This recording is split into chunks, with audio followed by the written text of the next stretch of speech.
닫아다. 누구냐 너희들은. 무섭지. 후, 오늘 둘 중 하나 죽는 거야.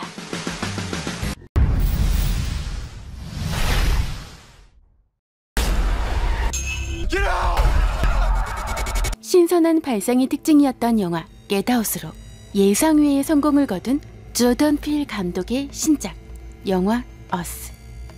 영화 보신 분들 재미있으셨어요?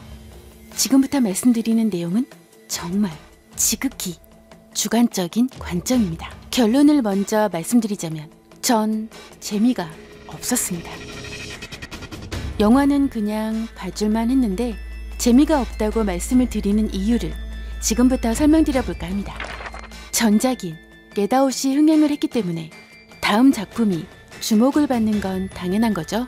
저도 그랬는데 영화 초반, 그러니까 오프닝부터 그런 기대를 버렸습니다. 겟아웃은 처음엔 그냥 이야기입니다. 그리고 또 이야기가 바뀌죠. 평범한 영화인가 싶었는데 그 속에 다른 이야기가 있는 걸 보고 반전이라고 하죠. 관객의 즐거움이기도 합니다. 그게 겟아웃입니다. 그런 영화의 원조격인 영화가 식스센스입니다. 영화 어스는 처음부터 그냥 이 영화는 뭔가 있어, 뭔가 보여줄 거야, 이렇게 설정을 만들어 놓고 시작합니다. 그리고 그런 내용들로 가득 차 있죠. 영화에 나오는 여러 상징, 예레미야 11장 11절, 복제인간, 11시 11분, 가위, 붉은 옷, 인간띠, 토끼, 마지막 소소한 반전처럼 보이는 결말까지 여러 상징들이 등장하는데 이해는 안 가지만 무언가를 느끼게 되는데 저게 뭐지? 그리고 그런 설정이 영화에서 스토리를 이끌거나 중요한 요소처럼 작용하는 것을 보면 더 재미를 느끼게 됩니다. 왜 가위를 들고 있지? 왜 옷이 모두 빨강이야? 왜 사람을 죽이지? 토끼는 왜 나와? 쟤들은 누구야? 복제인간이네? 등등. 그런데 저런 상상을 해보고 재미있게 생각하려면 영화가 일단은 땡긴다고 하나요? 더 보고 싶은 마음? 그런 게 있어야 한다고 봅니다. 한마디로 이야기에 몰입도가 없으면 아무리 밑밥을 던져도 큰 물고기는 잡히지 않죠. 관객이 영화 스토리에 별다른 감흥을 못하게 되고 몰입이 없는 상태에서 영화가 진행되면 스토리가 지루해집니다. 삼류 막장 영화도 스토리가 있습니다. 그런데 영화 어스의 스토리는 말 그대로 부실합니다. 특히 복제인간에 대한 설정을 그 몇 마디로 설명한다는 건 아니라고 생각합니다. 한 소녀가 어린 시절 뭔가에 이끌려 어디론가 들어갔어. 근데 그곳에서 자기와 닮은 한 소녀를 봤네? 그리고 뭔 일이 일어난 거야. 시간이 흐르고 소녀는 어른이 되고 결혼도 하고 애도 낳고 그러다 다시 어린 시절 그 해변에 가게 되는데 갑자기 나와 가족들과 똑같은 사람들로부터 공격을 받아. 어쨌든 이렇게 저렇게 해서 살아남아. 그렇게 끝나. 근데 그게 끝이 아닌 뭔가 있었던 거지. 공포영화를 보는 이유는 무서운 공포를 주니까. 미스터리 스릴러는 그 특유의 분위기와 말 그대로 스릴을 느낄 수 있으니까. 말씀드리다 보니 전작과 비교를 안 할 수가 없는 게 겟아웃은 영화의 스토리가 관객들을 잘 끌고 갑니다. 그건 이야기, 그러니까 스토리가 재미가 있다는 건데요. 재미있는 스토리에 공포를 씌우면 재미있는 공포영화가 되는 거죠. 뭐 이렇게 말씀하시는 분 꼭 있으실 거예요. 이런저런 상징을 이해하고 보면 정말 재밌는데 너 이해는 했어? 그래서 제가 좋아하는 영화 한 편을 잠깐 말씀드려 볼게요.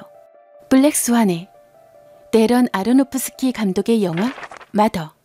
보신 분들 별로 없으실 겁니다. 이 영화를 보시면 재미없습니다.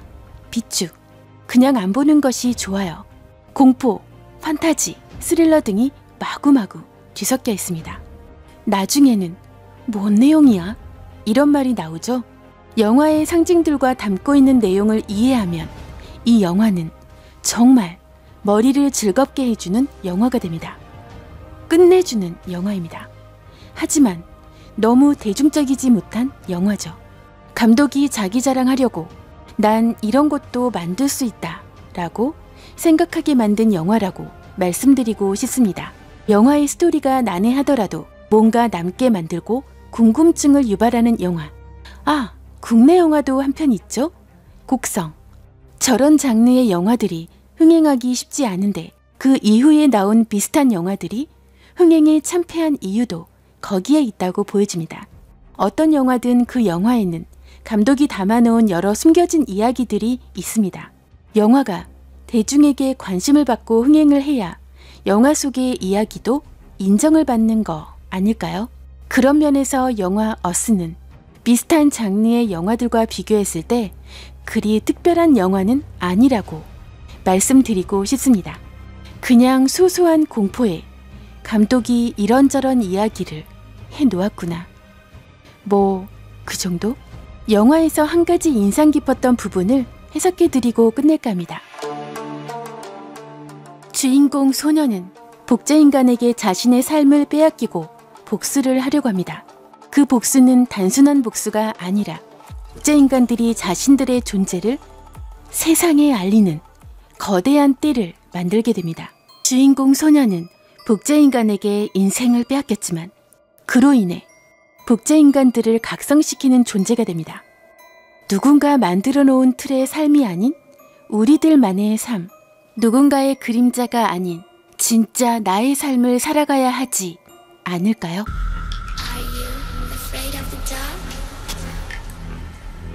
보시려는 분들은 집에서 혼자 편하게 보시기를 추천드립니다.